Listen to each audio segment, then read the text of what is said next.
Welcome to the EFS Modernization Project Training video series. This video covers the VPK bulk enrollment file process. For today's video, we'll start at the provider portal. This provider is a VPK provider. We'll go to Enrollments and Manage VPK Enrollments. There are two links on the menu to request or change enrollment or the bulk file upload. I want to start at the request or change enrollment just so we can see what we already have for this provider. We'll select the program year. We'll do our fall enrollments for the school year. And we have two classes, AF18 and CF18. We'll start with AF18. This class begins on August 27th, 2018 and runs through May 17, 2019. We can see the max class size is 11. This is determined by the number of instructors that are assigned to the class. Currently, there are no children assigned at all. We'll go to the Bulk VPK Enrollment tab, and you can see I've already done some file uploads, but let's start from scratch. We'll click on this link here, CSV File Template. A file template will download below. So the very first item in the file is the provider ID. The provider ID, let's minimize this, and we'll go back to our home page. I'll show you where you can find it, is right here, provider ID 9024. That's what the file is looking for. Let's go back to our file, 9024. Next is the certificate number of the child. So I have several children that have been approved for VPK enrollment. So now I want to type in the first child. I'm going to flip back to the family portal where this child is located and look at the COE. As the provider, I would have this COE in front of me because the family would have brought it to me requesting the enrollment. But I'm going to use this document to get the information that I need for the child. So here we have on the certificate of eligibility, we have the child's name, we have their program year, we have their certificate number, we have the certificate issue date, and the child's date of birth. All of these pieces are what we need for that file. So let's just start here. Certificate number. The certificate number, as you can see from the document, is exactly this number. It begins with VPK. There's a number, hyphen, dash the program year. So let's get that and put it right here. And let me make my columns a little wider too. Okay. We have on the certificate, we know the child's first name, Colossus. Don't forget, we're doing an X-Men classroom. Take this, and I'll put it right here.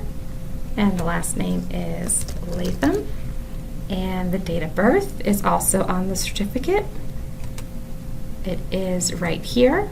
We can take that, copy that, and we can put it right in the file. Again, as the provider, I don't expect you to have an electronic copy of the COE, so you won't be able to copy and paste, but you will have the hard copy in front of you that the family brings. So one thing to note here, the next column is the VPK program year. On the certificate, let's go back to that view. On the certificate, the VPK program year is 2018-2019. What the file wants is 2018. It's not the full 2018-2019 program year. A good hint is also to look at the certificate number and see how it ends in 2018. That's the 4-digit program year that we want here in column F. 9 times out of 10, the last 4 of the COE number is the program year. The only time it would differ is if the child had a postponement, meaning the child's family applied for VPK, they were assigned a certificate number for, let's say, 2018-19, and then later decided to postpone to 2019-20.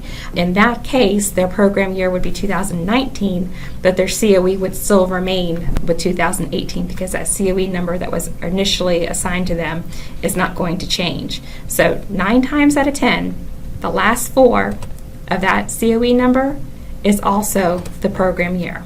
Our next column is class ID. What class do we want to put the child in? Let's go back to our provider view. We'll go back to enrollments, request change. This is for the 18-19 program year. We want to do our school year class, and we said we want to put it in AF18 into the X-Men class. So let's see here, that's AF18. That is what the file wants. Not the whole name, but the ID dash name, just the ID, AF18. And now the child's anticipated start date. Let's flip back there real quick. This class begins on 8/27/2018, and we'll use that for this child's start date, 8/27/2018. The last column in the file, column I, says MSID. MSID is short for the Master School Identification File. This is only relevant to public schools or public charter schools. The format for public schools, the first two numbers or the first two digits are the district number, hyphen, and the last four digits are the school number. If you are a private provider, you absolutely do not fill this column out. This is only for public schools, and it's not required either for public schools. Public schools can enter the provider ID or the MSID number. But for regular providers, you will enter the provider ID as you do not have an MSID number. Okay, so this is what the completed file would look like. Let me go ahead and save this. I'm going to do File, Save As. I'm going to put it on the desktop here. I want to make sure this saves as a CSV. So if it does not default to CSV, you want to go ahead and change that. So we'll call this X-Men Fall Class 1 because I have one child in it, but that's just for my reference. And I have it saved. There's a little pop-up that says some features in your workbook might be lost if you saved a CSV. That's because when it initially opened, it was a TXT file. We want to go ahead and say yes. This is a typical warning that you get, a difference between TXT and CSV. Don't worry about it. Just click yes that you want to save it. And now we have our file. Also important to note, the same rules apply as if you were doing the enrollment manually through the provider portal. So here where you put in the certificate number, the child's first name, the last name, and the date of birth, the certificate number has to be approved for that program year. The session can be different, but that COE number has to match the program year. The child's first name and last name have to be included. The date of birth has to be included and match as well. The class has to be approved, AF18. The COE issue date, so in this case, let's go back to that COE issue date, 6/18/2018. I can't put in an anticipated start date prior to that certificate issue date. For example, if this was a fall class and the fall class starts on August 15th and the COE wasn't approved until August 18th, I can't put the class start date as the anticipated start date for the child because of the COE issue date validation. The earliest I could put the start date is 6/18 because that's a COE issue date. However, for this purpose, there's no reason to use 6/18 because it's a fall class. The child is going to start when the class starts, and the class start date was in August. So that's why we have that in the file. We have 8/27 as the start date, not today's date, not the COE issue date. It's the date the child is going to start in that class for fall enrollment, the beginning of the class. The other validations that take place, the class size cannot be exceeded in that file. If you assign more than the max class size, there will be an error. If it's the wrong year, there'll be an error. If the class isn't approved, there'll be an error. If the child demographics don't match, there's going to be an error. So the same validations that take place as if you were doing it manually are going to be operational with the bulk upload. So I know I completed the one row, but let me go ahead and show you a more complete file before we upload it so I can get some of these validations triggered for you. So I made a file earlier. Let me close this one. I want to save it. It does ask you a couple times if you want to save, and you just keep saying yes. That's fine. Do you want to keep using this format? Yes. I want to go to the other file that I created. In here, you can see that I've got 13 children, and everything in here is correct. So let me just make some things incorrect. I'm going to say that this child, Cyclops, that's approved for 2018, I want to put him in, let's say, 2019. And this child, I'm going to put in not AF18, but I'm going to put it in GF 2018. And this anticipated start date, I'm going to say is before the issue date. I'm going to say is 15/2018. Not only is it before the COE issue date, it's even before the class start date. So that's definitely going to give us an error. Here I have a file of children. They're all going to this one provider. They have the COE number, as you see on the certificate, their first name and last name, as you see on the certificate, their date of birth. The column here, the header, has MM, month, day, year. The file will accept a single digit for September, for example. The VPK program year, we have a single digit or a single year, not 2018-2019. We have our class ID, just the ID, not AF18- a class name. And we have the anticipated start date, which is, for this particular case, the start date of the class. These fall enrollments, these children are going to start when the class starts, and that's what that is. And again, this provider is not a public school, so we're not going to enter the MSID. That is not required for anybody first, but it's certainly only for the public school use. A private provider is never going to use this MSID column. So I've got my data in here. I've got some things that are incorrect. I'm going to go ahead and save. It's going to ask me all these questions. Do I want to keep using this format? Yes, I do. All right, and I want to close.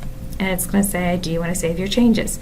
I could say don't save because I know I just saved, but I'm just going to hit save. It comes up again. It's got the CSV extension. That's very important. Save. Do you want to replace it? Yes, I do. Do you want to keep using this format? Yes, I do. Okay, it's closed. I'm going to go back to my bulk enrollment tab. I've got my file. I'm going to click upload. I'm going to look for my file. It's this one right here. And click open. And you can see that line got green. 13 records were in the file. It says processing. This is very important. As soon as you upload, when it's done processing, when the line is no longer green, you have to click refresh. Refresh, and now it gives you the results. We had 13 records in the file, 10 are committed, 3 records failed. The status is that the processing is complete and we have errors. What were those errors? Let's go take a look. We have to click download. It opens our file. And now this is the exact file that we had uploaded, but it has results. Let's make this so we can see a little better. Okay, these children that didn't have errors, they were submitted. They all say enrollment submitted. This one, where we changed it to 2019, it says program year is not found. This one here, where there is no such class, GF18, it says invalid class ID. This one here, where I changed the date to 6/15, which was A, before the class starts and before the COE issue date, has an error. Anticipated start date precedes the COE issue date. So that would have triggered 2 errors. The first error was caught with the anticipated start date, and the rest of the children are fine. So that's how you can tell after your file is uploaded. You click upload. When the bar is no longer green, you have to click refresh, and then it will have the results. And your results are in the download file. Even if it was 100%, no errors, like this record here, you can still click, it'll still give you the file, and you can download the file, and it'll tell you the results that this one child, Ironman, obviously in my Marvels class, is enrollment submitted. I'll make it a little bit bigger so you can see that. So again, these are the columns that are in the file. Most of the data you get directly from the COE. The provider ID number you can get from the home page of the provider portal. A certificate number, child first name, last name, date of birth, and program year. Those are all going to come from that COE itself. Just remember, for program year, you just need the 4 digits that are 9 times out of 10 the same as the 4 digits on the certificate itself. If the child did have a postponement, as in the example, that would be the one reason why the year would be different. It will have that on the COE, but in that case you'd use, say, 2019. You don't want to put both 2018-2019 or 2019-2020. Just the first half of that program year is what's needed. The class ID you're going to find on the provider portal, the class that you want to enroll the child in, and the anticipated start date. Again, 9 times out of 10, it's the day the class starts. Maybe the child is coming a day later or what have you, and it's after the class starts. But it has to be on or after the class starts, and certainly on or after the COE issue date. MSID, only for public schools, not required. And then you have your status after the processing is complete. So let me just minimize this for a second. I'm going to go back over here to request change. And we know earlier we saw this class had no children. Let's go ahead and refresh 18-19 for school year, X-Men, and here they all are. So all of the children that were processed as enrollment submitted are here. Any children that had an error are not here. Those would need to be correct. So it's important after you upload to see if you had any failed records in this column here, and download the file so you can see the results. And for the children that failed, to correct the issues and re-upload, or even do them manually here through the provider portal page.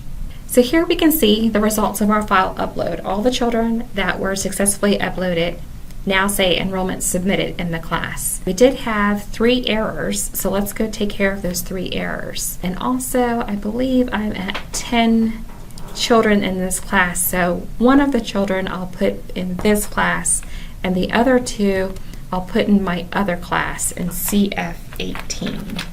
And CF18 is using the same start date, 8/27. This was our file that had our 3 failed records, so I'm going to go back here. Alright, so our 3 children that had errors. Let's go ahead and get rid of our ones that were already enrollment submitted. There is a check, a validation check, that if they've already been submitted, you'll get an error message that says they've already been submitted. Same as if you had done it manually, it'll say that COE is in use or the child has already been submitted. Let's go ahead and get this one out, and these 3 out. Okay. And so our 3 errors here was the program year, so we'll fix that to 2018. Invalid, what class was AF18, and anticipated start date, which should be 8/27/2018. Okay, and we're going to get rid of our error column. But I know that if I put all 3 of these children in the class, I'm going to exceed the limit. So 2 of them I want to have go to a different class. And this is also a really great example of, can one file handle multiple class assignments? And yes, it can. So these other 2, I'm going to put them in CF18. The child information didn't change. The class start date didn't change because the class is starting on the same day. We double checked that. So this file should be good to go. So let's go ahead and save as and put it on the desktop. And this will be 4. And it is a CSV And we'll click Save. Do I want to keep using the format? Yes. And I'm going to hit Close. This time I will click Don't Save, just so you see that other method does work, but don't save. Let's go ahead and get that uploaded. I'm on 4. And I've got the processing, and I'm going to go ahead and click Refresh. And I had 3 records in the file. 3 are committed, nothing failed. Great. Let's go see the results though. So I'm going to open my file. And the results are added. And it looks like all 3 of them are enrollment submitted. That's great. And I can go to the provider portal and verify this too. Let's just double check. So Cyclops is going to go to the A class, and Jubilee and Nightcrawler should be in the C class. So let's go double check. 18 school year. So we said Cyclops would be here. There he is, enrollment submitted. And then Jubilee and Nightcrawler are in the other class, and there they are. So that's how the bulk file works. You need to abide by the format of the template. Again, most information is on that COE form. The provider ID you can get from the home page of the provider portal. Certificate number, it has to match exactly. VPK number hyphen 4-digit VPK program year. Child first name, last name, their date of birth. The VPK program year is typically the last 4 digits of the certificate number. The same year that appears in the certificate number is also the VPK program year. The class ID you're going to get from the class that it's the child you want to enroll them into. Just the class ID, the 4-digit AF18, BF18, whatever that ID is, not the hyphen short nickname you may have provided the class. Like I didn't put AF18-X-Men, I just put AF18 in the file. And the anticipated start date typically would probably be your class start date. So those are the elements that you want to have in the file. We saw where you upload them. Once you have your file saved and you make sure it's a CSV, you click Upload, you get that green bar, you click Refresh, and then it tells you the results. And you can always check your results in the download, and you definitely want to do that if you have errors, so you can correct the errors. And you can also see those results in the individual classes. And now that their enrollment submitted, the same process continues. The coalition is going to have them in their work queue to review and approve. When the coalition marks the children as enrolled, there'll be additional features here on the provider portal for providers to use. We talked about that in another video. One thing that has changed since the other video we had was this Never Attended button. Previously it said remove. The feature purpose and functionality is the same. Remove this enrollment or never attended is really to remove the child if they have never attended. You want to take them off of the attendance. You're not going to seek reimbursement. You want to free up that COE so another provider can enroll that child. That's what never attended will do. There's a nice little pop-up that tells you what those things are, what they mean. If you ever want to move a child from one classroom to another classroom, you want to do that with the class change button. That button's not here right now because the child is not enrolled yet.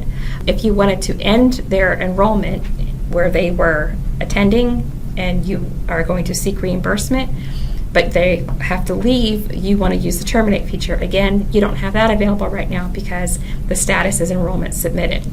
These other features come into play after they're enrolled. So if you have any questions about this, the Provider Portal User Guide will have this in great detail. And I think that's all for this video. Thank you.